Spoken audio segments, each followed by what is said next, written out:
ఈరోజు మా పాప స్కూల్ నుంచి వచ్చిన తర్వాత ఒక మంచి హెల్తీ స్నాక్ ఇచ్చాను. దానికోసం నేను ముందు రోజు మార్నింగే పెసలు నానపెట్టాను.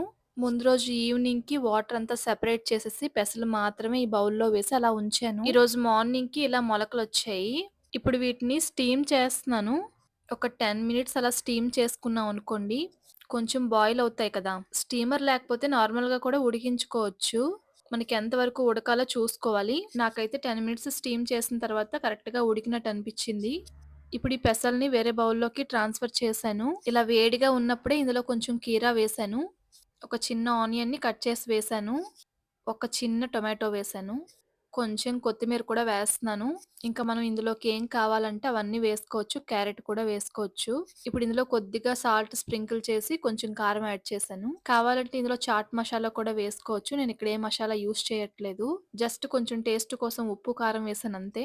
ఇలా బాగా కలిపేసి ఇలా వేడి వేడిగా తింటే చాలా టేస్టీగా ఉంటది. బయట నుంచి చిప్స్ కొనుక్కొని తెచ్చుకోవడం కన్నా, ఇంట్లోనే ఇలా ఈజీగా, హెల్తీగా స్నాక్స్ చేసుకోవడం మిన్న. మీరేమంటారు? కామెంట్ చేయండి. ఇంట్లో స్నాక్స్ చేయడానికి టైం ఉండట్లేదక్క అంటారా? ఒక్కసారి మీ పిల్లల హెల్త్ గురించి ఆలోచించి చూడండి. ఎలా అయినా టైం కుదుర్చుకొని మీరే చేస్తారు. మా పాప డాన్స్ క్లాస్ స్టార్ట్ అయ్యే ముందు ఈ స్నాక్ ఇచ్చాను. హెల్తీయే కాదు చాలా సేపటి వరకు మళ్ళీ ఆకలేయదు.